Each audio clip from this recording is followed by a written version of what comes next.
ದಾವಣಗೆರೆಯ ಚನ್ನಗಿರಿ ಪೊಲೀಸ್ ಠಾಣಾ ಧ್ವಂಸ ಪ್ರಕರಣಕ್ಕೆ ಸಂಬಂಧಿಸಿದಂತೆ 20 ಜನರ ಬಂಧನ. ಇನ್ನು ಕೆಲವರಿಗಾಗಿ ಹುಡುಕಾಟ ನಡೆಸುತ್ತಿರುವ ಪೊಲೀಸರು.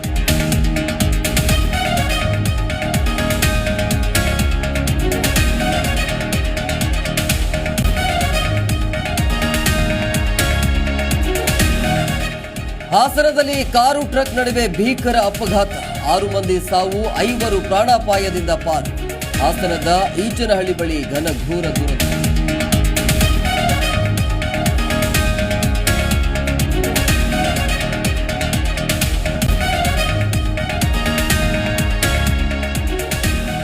ರಾಯಚೂರಿನಲ್ಲಿ ನಾಯಿ ಕಡಿತದಿಂದ ಬಾಲಕಿ ಸಾವು ಕೇಸ್.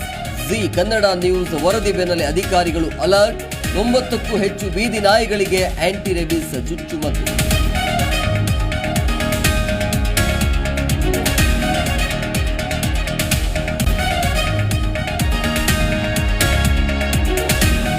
ಬೆಂಗಳೂರು ತುಮಕೂರು ಹೆದ್ದಾರಿಯಲ್ಲಿ ನಿಲ್ಲದ ವಿಲ್ಲಿಂಗ್ ಹುಚ್ಚಾಟ. ಪೊಲೀಸರ ಭಯವಿಲ್ಲದೆ ರಾಜಾರೋಷವಾಗಿ ಡೆಡ್ಲಿ ರೈಡ್. ವಿಡಿಯೋ ಮಾಡೋರಿಗೆ ವಿಕ್ಟರಿ ಸಿಂಬಲ್ ತೋರಿಸಿ